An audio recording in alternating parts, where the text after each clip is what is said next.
Hola, ¿cómo están? Mi nombre es Santiago Roland, soy médico especialista en ginecología y obstetricia y hoy vamos a abocarnos al tema de las infecciones perinatales. En primer lugar, vamos a definir el síndrome TORCH e identificar a sus agentes etiológicos. El síndrome TORCH fue descrito en el año 1974 y se caracteriza por tener gran impacto a nivel del feto y en el neonato, con escasa repercusión sobre la madre. Se llama así porque es un acrónimo. Cada una de sus letras representa a un agente etiológico.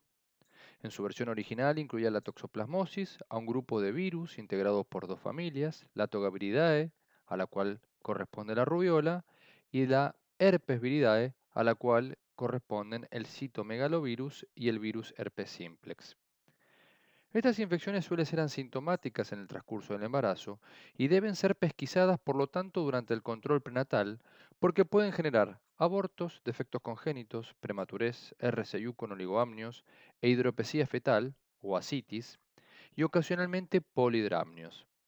También podemos encontrar en el recién nacido hallazgos clínicos y de laboratorio similares, como ser bajo peso al nacer, hepatoesplenomegalia, distintos tipos de erupción a nivel cutáneo, manifestaciones del sistema nervioso central, ictericia temprana y plaquetomenia.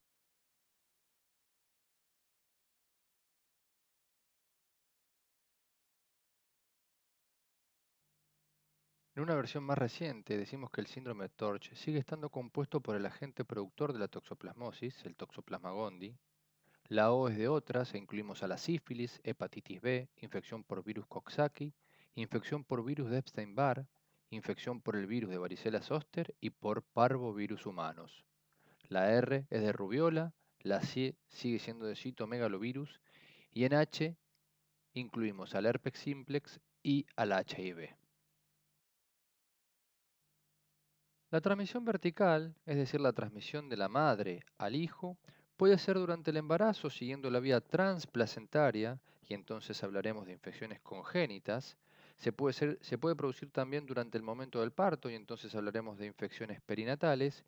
Y por último, se pueden producir en el puerperio y serán infecciones neonatales, habitualmente a través de la lactancia materna.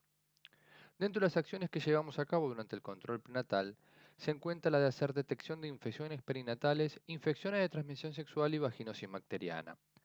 Para eso, entre otras cosas, solicitamos un grupo de serologías clave, que son 5, aunque pueden sumarse más como la de la rubiola y el citomegalovirus. Pero en fin, las que solemos pedir habitualmente son la BDRL en búsqueda de sífilis, el HIV previo consentimiento informado de la paciente, la búsqueda del antígeno de superficie de la hepatitis B, la enfermedad de Chagas y la toxoplasmosis. La toxoplasmosis es una parasitosis causada por el Toxoplasma gondii, un protozoo intracelular obligado capaz de parasitar todas las células, pero con predilección por el sistema retículo endotelial y el sistema nervioso central. Para que se produzca algún tipo de compromiso fetal, es necesario que el parásito esté circulando en sangre, es decir, que haya parasitemia. Y esto ocurre mayormente durante la primoinfección aguda. Su hospedero definitivo es el gato, en cuyo intestino desarrolla la fase sexuada del ciclo reproductivo. Un gato infectado elimina gran cantidad de ooquistes en su materia fecal, perdón. La forma más común de infección se produce entonces por la ingestión de carnes poco cocidas o crudas y de otros alimentos contaminados con estos ooquistes, como por ejemplo verduras crudas y mal lavadas.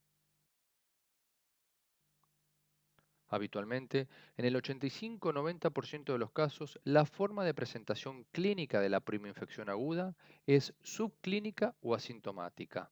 En la minoría de los casos, en un 10-15%, se presenta como un síndrome mononucleósico que incluye astenia, adinamia, síndrome febril, hepatoesplenomegalia y linfadenopatía en la madre.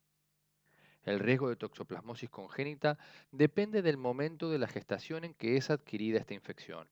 En el primer trimestre se produce menos frecuentemente, pero con secuelas mucho más graves. A medida que avanza el embarazo, aumenta el riesgo de compromiso fetal, pero disminuye la posibilidad de defectos graves, tal cual se muestra en la tabla de la derecha. Los fetos infectados en la primera mitad del embarazo tienen más riesgo de presentar enfermedad severa y muerte fetal o aborto, mientras que en el último trimestre los niños infectados son casi en su totalidad asintomáticos al nacer. Como habitualmente la enfermedad es asintomática, la serología se convierte en el método de elección para establecer el diagnóstico. A veces, detectar la infección aguda no es fácil porque todos sus anticuerpos, IgM, IgA, IgG, IgG, ascienden rápidamente hasta lograr concentraciones máximas entre las 2 semanas y los 2 meses posinfección. La inmunoglobulina G se detecta en la primera semana, alcanza el ACME a los 2 meses y persiste detectable de por vida. Se utiliza para realizar el screening. Un único título positivo, sin embargo, indica únicamente la presencia de anticuerpos, es decir, que ha ocurrido la infección. Sin embargo, no puede determinarse en qué momento se produjo. Entonces solicitamos a la inmunoglobulina M. Si esta es negativa, dentro del primer trimestre, debe interpretarse como infección previa al embarazo, pero cuando es positiva, debe ser confirmado por otro método para descartar falsos positivos o persistencia de títulos positivos. En esos casos, habitualmente recurrimos al test de avidez. El test de avidez mide la afinidad que tiene la unión entre el antígeno y el anticuerpo. Una propiedad de los anticuerpos es lograr uniones más estables a través del tiempo. Cuanto mayor es la unión, mayor es la avidez y la alta avidez tiene muy buena correlación con infección pasada, más allá de los 4 meses. En cambio, cuando la avidez es baja, estamos en presencia de una primoinfección. Cuando no se hace el diagnóstico a tiempo y se presenta la toxoplasmosis congénita en el feto, tiene una tríada clásica sintomática que incluye corioretinitis, calcificaciones cerebrales periféricas y micro o hidrocefalia. El diagnóstico en estos casos se puede hacer prenatalmente mediante una ecografía que eventualmente podrá mostrar todos los hallazgos que figuran en la diapositiva, desde ventrículomegalia hasta volumen del líquido amniótico aumentado. Los objetivos del tratamiento son disminuir la transmisión vertical, evitar el aborto y los defectos congénitos del recién nacido y reducir los riesgos de infección ocular. Las pacientes que presentan infección aguda durante la gestación deben recibir tratamiento hasta finalizar el embarazo. Es crucial la instauración del tratamiento dentro de las 3 primeras semanas de infección. Son diferentes las drogas que se usan de acuerdo a los diferentes trimestres del embarazo. En el primer trimestre solo se usa espiramicina, ya que están contraindicadas la pirimetamina y la sulfadiazina por presentar efectos teratogénicos. Luego, en el segundo trimestre y hasta los 8 meses, se utiliza pirimetamina y sulfadiazina combinadas con el ácido folínico.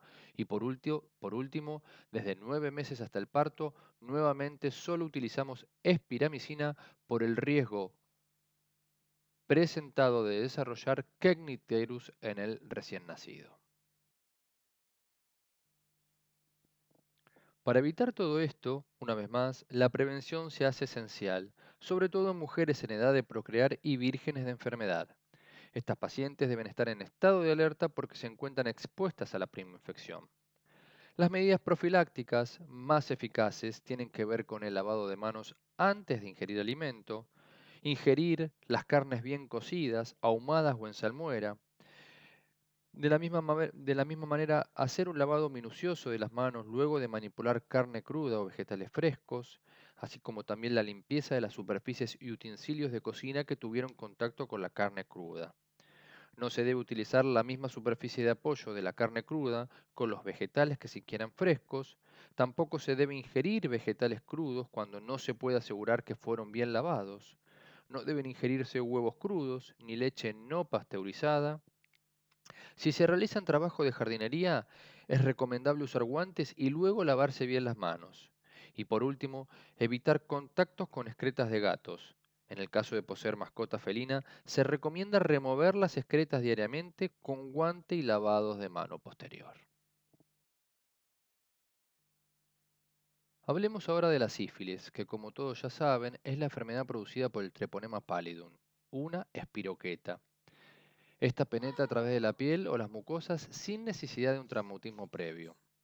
La sífilis se puede transmitir por contacto sexual o por contacto con lesiones húmedas habitadas por la espiroqueta.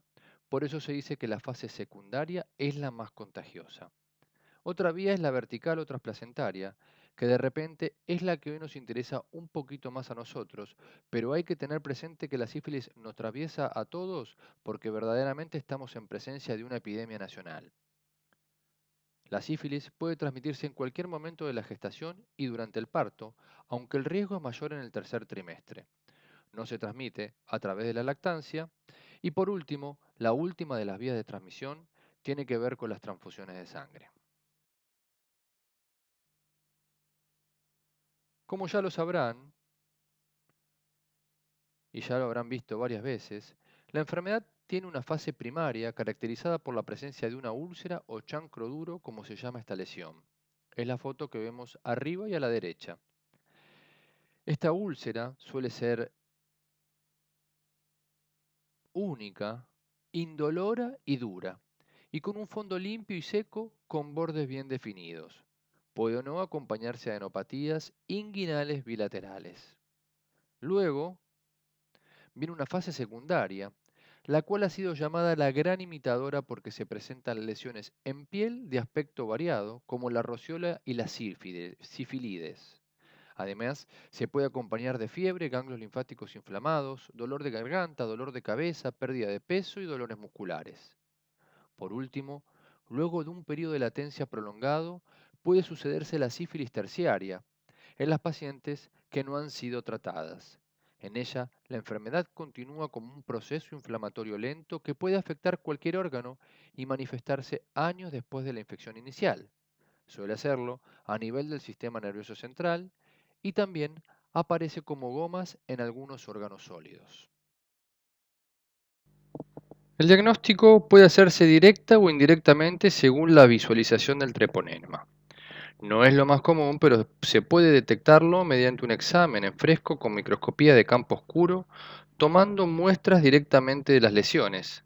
Así se vería, como vemos en la imagen de abajo a la derecha, a la espiroqueta con unos movimientos característicos en espiral. Pero lo cierto es que la detección es habitualmente indirecta a través de las pruebas serológicas. Tenemos por un lado las pruebas reagínicas o no treponémicas y por otro las pruebas treponémicas o específicas. Entre las pruebas reagínicas o no treponémicas contamos con la BDRL. Estas pruebas son buenos marcadores de la infección en su fase aguda y útiles en el seguimiento post-tratamiento. Cuando el resultado es positivo, obligan a confirmar el diagnóstico con pruebas treponémicas específicas o bien descartar falsos positivos, entre ellos el antecedente de haber tenido la enfermedad. Entre las pruebas treponémicas específicas se encuentra la inmunofluorescencia, se llama FT-APS, y la hemaglutinación o MHA-TP. Estas pruebas dan la confirmación de resultados, pero son positivas de por vida y por tanto no son útiles para el control terapéutico. En relación al tratamiento es bastante simple. Consta de penicilina G benzatínica, 2.400.000 unidades vía intramuscular.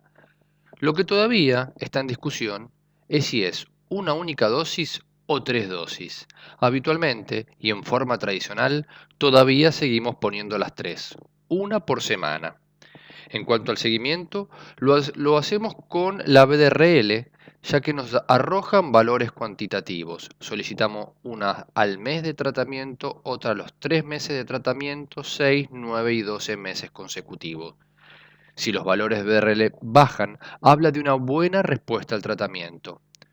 Cuando transcurren 12 a 18 meses de la terapéutica, si la BRL es negativa, en la mayoría de los casos.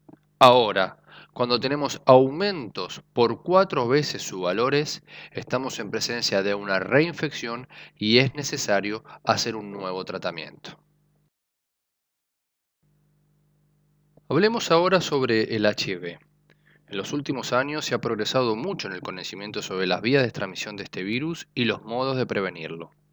La categorización del estadio de infección materna para la administración del tratamiento antirretroviral adecuado y la implementación de distintas medidas destinadas a minimizar el contacto del feto y el recién nacido con sangre y otros fluidos corporales maternos ha permitido disminuir la transmisión vertical a menos del 2%. Para avanzar en esta reducción es necesario implementar programas de diagnóstico precoz para embarazadas, disponer de un laboratorio especializado, drogas antirretrovirales y un equipo de salud perinatal multidisciplinario entrenado para el manejo de estas pacientes. La infección materna por HIME puede transmitirse al recién nacido en cualquiera de sus estadios, tanto en forma intraútero, durante el trabajo de parto y posparto a través de la leche materna. El objetivo es evitar al máximo la transmisión vertical. A toda mujer embarazada, previo asesoramiento, se le debe ofrecer el diagnóstico de HIV con consentimiento informado. El diagnóstico de la infección por HIV se basa en métodos que buscan la detección de anticuerpos en suero, plasma o sangre. Actualmente se utilizan ELISAs IgG de cuarta generación que incluye la detección del antígeno P24. Toda prueba positiva deberá confirmarse mediante el test de Western blot. En cambio, las pruebas negativas no requieren confirmación. Cuando se identifica una mujer embarazada, HIV positiva, se le debe informar sobre las implicancias médicas, psicosociales y de comportamiento que trae aparejada su infección, el riesgo de transmitirla al recién nacido y las posibilidades incluso de prevenirla. Es fundamental el ofrecimiento de testeo a la pareja y, en caso de confirmarse la infección, completar el estudio en el grupo familiar.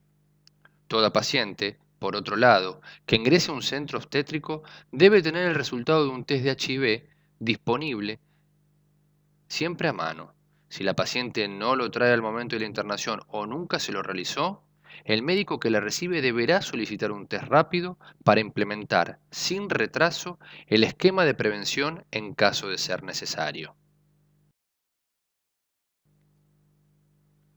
El tratamiento recomendado es la terapia antirretroviral o TARP como comúnmente la llamamos. Este tratamiento tiene dos objetivos fundamentales: el control de su infección y la reducción del riesgo de transmisión perinatal. Entonces cabe preguntarnos, ¿cómo y cuándo comenzar la TAB?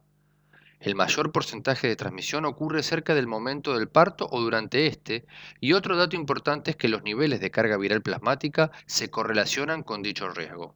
Según el Consenso Argentino de 2014, la supresión viral adecuada durante el embarazo y el parto es el factor más importante para evitar la transmisión perinatal. Y es más, el inicio precoz y el mayor tiempo de exposición a la TARP ofrece un claro beneficio para la supresión completa de la carga viral y entonces disminuir el riesgo de transmisión perinatal.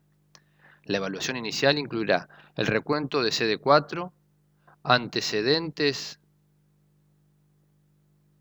perdón, antecedentes de TARP recibida con anterioridad, comorbilidades como coinfección con el virus de la hepatitis B o la hepatitis C, el tiempo de embarazo, la necesidad de tratamientos adicionales o de quimioprofilaxis.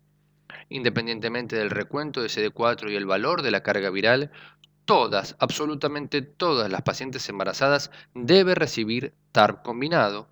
Quienes se embarazan recibiendo un TARP efectivo deben continuar con el mismo esquema. Con los nuevos esquemas de TARP, que recomiendan el uso de 3 de las drogas que se ven en la tabla de la derecha, la transmisión vertical, como hemos dicho, es menor al 2%. Entonces, los escenarios posibles en relación a las mujeres y el HIV es que encontremos a una mujer HIV positiva, con posibilidades de embarazarse, pero aún sin tratamiento, una mujer HIV positiva en tratamiento, que luego queda embarazada, un tercer grupo de pacientes que son aquellas mujeres embarazadas con diagnóstico de HIV intraembarazo, y por último, mujeres embarazadas en trabajo de parto sin tratamiento, pero con el diagnóstico recientemente hecho. Con respecto a este último grupo, y más allá de la terapia antirretroviral, es posible también reducir la transmisión vertical administrando el AZT intraparto. En estos casos, debe comenzarse con el goteo de acetate endovenosa lo antes posible, y en la primera hora administrar 2 miligramos de acetate por kilogramo de peso, esta es la dosis de carga, para luego continuar a 1 miligramo kilo peso hasta el momento de nacimiento.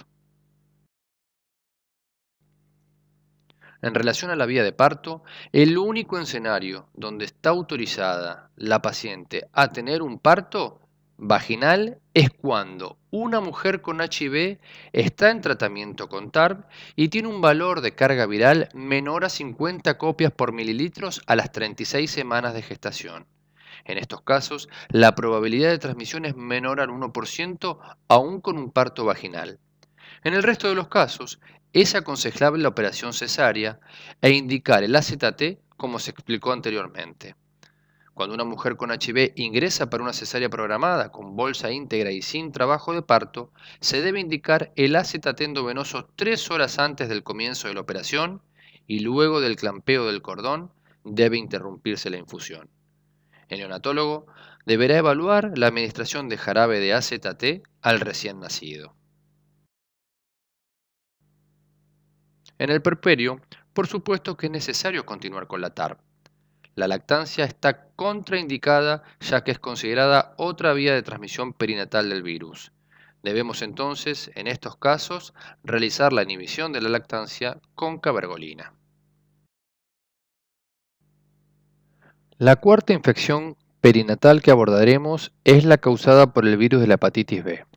Se calcula que aproximadamente un 5% de la población mundial está infectada con este virus y del 20 al 40% la adquiere por transmisión vertical. En Argentina la prevalencia es baja, 2% de la población estuvo en contacto con el virus de la hepatitis B. Este virus tiene propiedades oncogénicas y es la principal causa de cirrosis y hepatopatía crónica. Las personas que la padecen en forma crónica tienen unas 250 veces más riesgo de desarrollar cáncer de hígado que la población general. La transmisión perinatal origina un número importante de portadores crónicos y es la razón epidemiológica que perpetúa la circulación del virus. Por lo tanto, lograr implementar estrategias que eviten la transmisión perinatal es contribuir en gran parte al control de esta enfermedad. Hoy por hoy, y desde hace más de 20 años, contamos con una herramienta muy importante como lo es la inmunoprofilaxis efectiva. Se conocen 4 vías de transmisión del virus de la hepatitis B. En primer lugar, vamos a mencionar la perinatal o vertical, que es la que nos convoca el día de hoy, es decir, la que se produce de madre infectada a hijo en el momento del nacimiento. La transmisión se produce en el 90-95% de los casos en el momento del parto y en el 5% restante transplacentariamente. Luego tenemos la vía parenteral, a través del compartir agujas o jeringas y productos sanguíneos infectados, la vía sexual, por supuesto, y la horizontal, que es poco efectiva o más rara, que se produce entre convivientes de personas infectadas. El virus puede permanecer viable hasta 7 días en distintas superficies y contagiar a través de objetos contaminados. El riesgo de desarrollar infección crónica por el virus de la hepatitis B varía de manera inversa con la edad, de tal forma que cerca del 90% de los niños infectados al nacer se cronifican, entre un 25 y un 50% de los niños infectados menores de 5 años y en mayores, al igual que en la vida adulta, se cronifican del 1 al 5%. Otros datos importantes para reconocer es que no se altera el curso del embarazo frente a estas infecciones y tampoco causan malformaciones fetales. Con respecto al diagnóstico, la serología para hepatitis B, el antígeno de superficie para hepatitis B, debe ser solicitada en la primera consulta. Se le utiliza para diagnosticar infección aguda o crónica. La persistencia, por más de 6 meses, indica una infección crónica y su desaparición, curación. Cuando este antígeno es reactivo, el virus de la hepatitis B se puede transmitir de una persona a la otra. Cuando da positivo, por supuesto, es necesario seguir estudiando a la paciente con un equipo interdisciplinario que sí o sí incluye un infectólogo y solicitando, entre otras cosas más, el anticuerpo anticore para hepatitis B.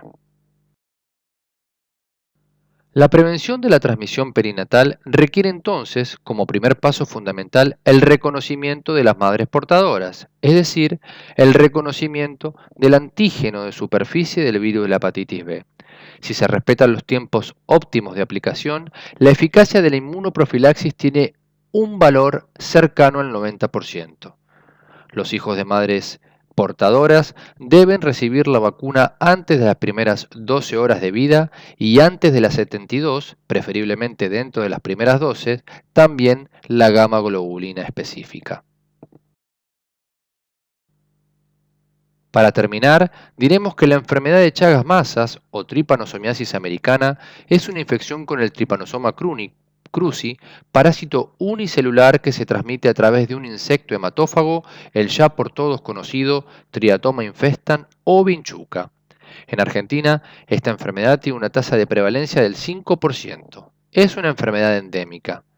La infección por la vía clásica es la vectorial, es decir, por contacto e inoculación del parásito con las deyecciones de las vinchucas infectadas. Por otro lado, la infección no vectorial abarca transfusiones de sangre, trasplantes de órganos, la vía oral, por ingesta del parásito, la vía accidental, en el caso de técnicos de laboratorio, y por supuesto la vía transplacentaria. Este tipo de transmisión representa el 3% de todos los casos. La enfermedad de Chagas pasa por tres fases. La primera es una fase aguda, donde observamos una alta parasitemia. En general es una fase asintomática. Si no, se pueden presentar fiebre, adenomatías y el chagoma de inoculación. Luego le sigue una fase crónica indeterminada, en donde el sistema inmune controla la infección pero no la elimina. Es asintomática, con baja parasitemia y presencia de anticuerpos específicos. Por último, tenemos una fase crónica sintomática, el cual llegan 20-30% de los individuos y se caracteriza por lesiones a nivel cardíaco, tubo digestivo o sistema nervioso periférico. El mayor riesgo de infección fetal se produce durante la fase aguda, la parasitemia. Sin embargo, la mayoría de los casos de Chagas congénitos se producen en madres con infecciones crónicas. En relación al diagnóstico, podemos decir que existen diversas técnicas serológicas, entre ellas la técnica de ELISA, la hemaglutinación indirecta, la inmunofluorescencia indirecta y la aglutinación directa y de partículas. En todos los casos debe realizarse más de una prueba con el fin de aumentar la especificidad y sensibilidad. Se confirma el diagnóstico entonces con dos técnicas reactivas. Los hijos de madres con enfermedad de Chagas deben ser evaluados para descartar infección congénita mediante la presencia del Trypanosoma cruzi en sangre por técnicas parasitológicas directas como es el microhematocrito. Debe iniciarse tratamiento en todo niño con infección comprobada. No debe indicarse tratamiento en la embarazada por riesgo teratogénico de la medicación. El nifurtimox y el benzimidazol son las drogas que han demostrado mayor eficacia con resultados comparables en los recién nacidos. Eso ha sido todo, como siempre, le dejo un listado de lecturas sugeridas y en base a las cuales se confeccionó la presente charla. Una vez más, tienen mi mail en pantalla por si quieren hacerme alguna pregunta o sugerencia en privado. Muchísimas gracias por su atención.